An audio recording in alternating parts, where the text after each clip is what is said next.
So there's so many ways, so many different approaches to stride piano. As I used to listen to Oscar Peterson and Art Tatum, I noticed some differences. Art Tatum would play big jumps almost all the time. I feel like he's using like a low note, a low bass note, and chording somewhere in the middle of the piano, which is really difficult. Like to play those jumps.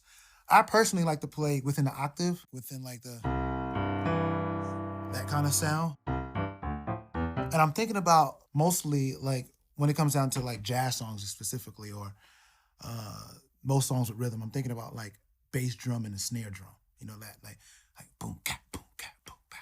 So like I was playing the song A Train, a song that moves like doom cat.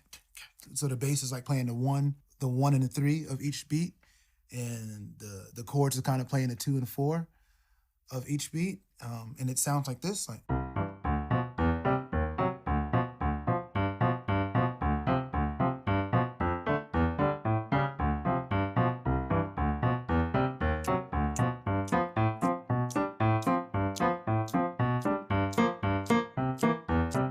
That kind of sound. And then my right hand is kind of like playing a melody, and I'm thinking about also another drum thing, like the ride cymbal. Like I always think about stride piano like drums because the hands are like rhythmic, doing two different rhythmic ideas. So my right hand is like, on the song A Train, it would be playing the melody and any other rhythmic ideas that's not on the one and the three. So like.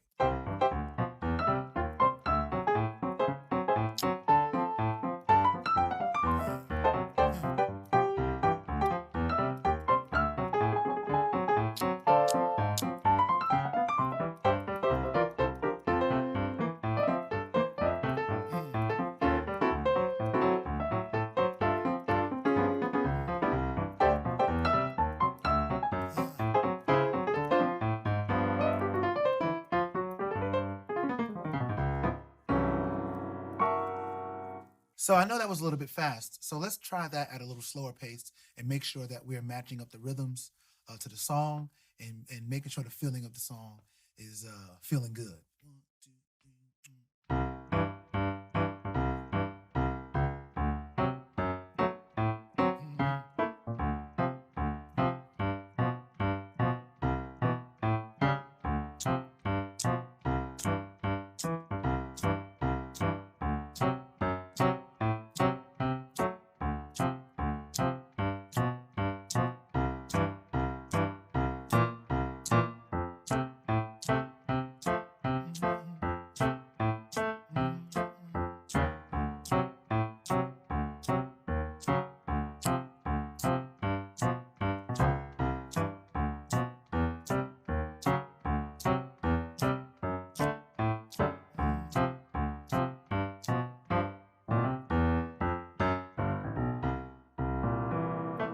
So remember, the left hand is playing the rhythm of the changes and the bass in the snare drum.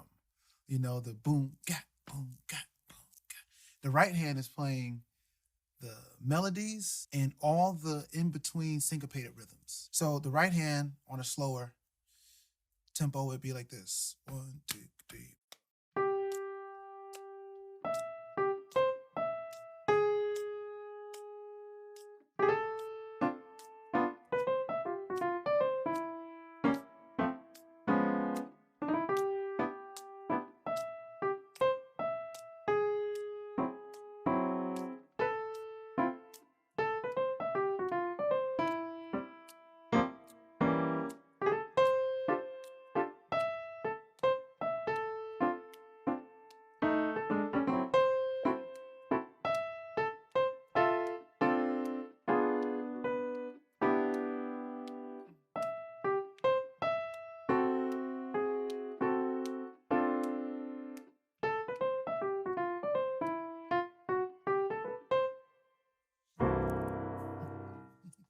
So that was a stride piano approach to the song A Train.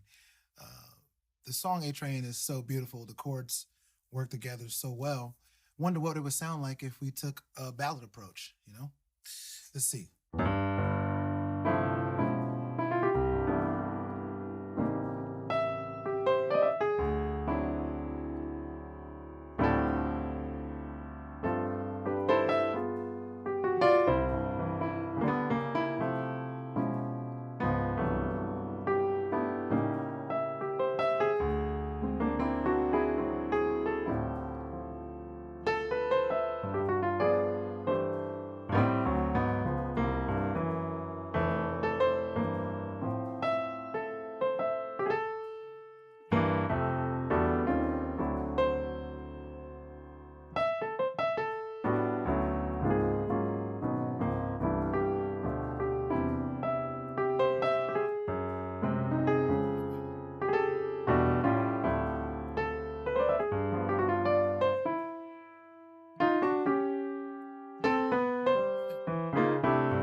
So the turnaround of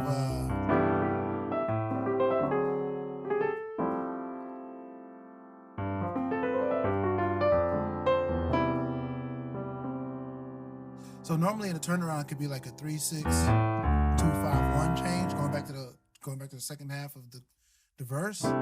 But here's a cool way to approach, instead of playing like 3-6-2-5-1, which is traditional. I'm going chromatic down from E, then 2-5-1, and on the top I'm going E minor with geotab, E flat minor, B major over D, and then like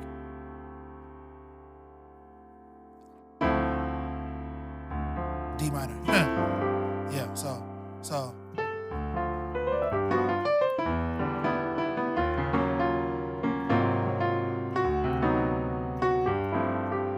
this nice new turnaround chord too, which is like G dominant. It has like C sharp in there, and E and G. That kind of sound. A flat, B over, tritone here.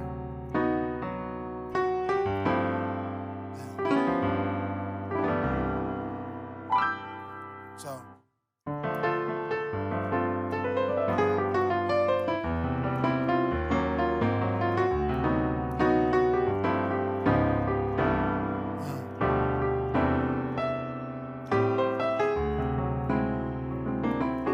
little whole tone thing in the middle of that. You're going, there go that exercise too, actually though. You know what I'm saying?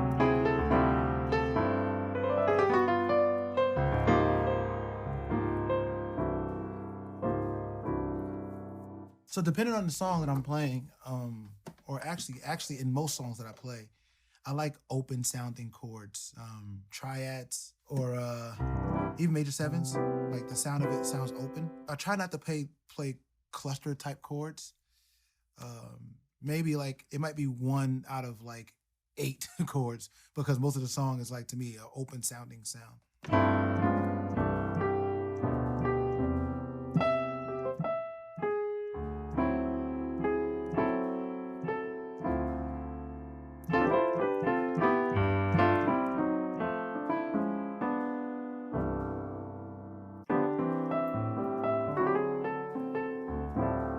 I like playing triads a lot, and I like moving them around, almost kind of like a choir. I think about choir sometimes, and I use it a lot.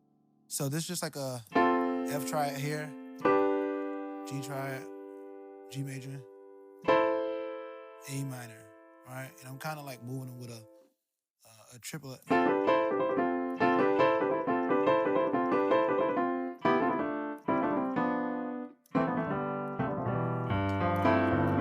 So when you get to that D chord, you can kind of do this thing.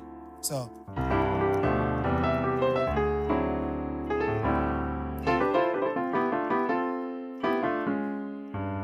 C sharp over G.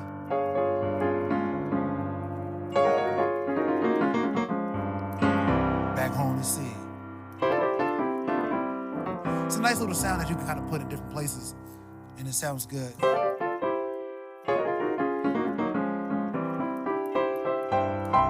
Inversions of C, triads. D can go over there. So you can put it here too.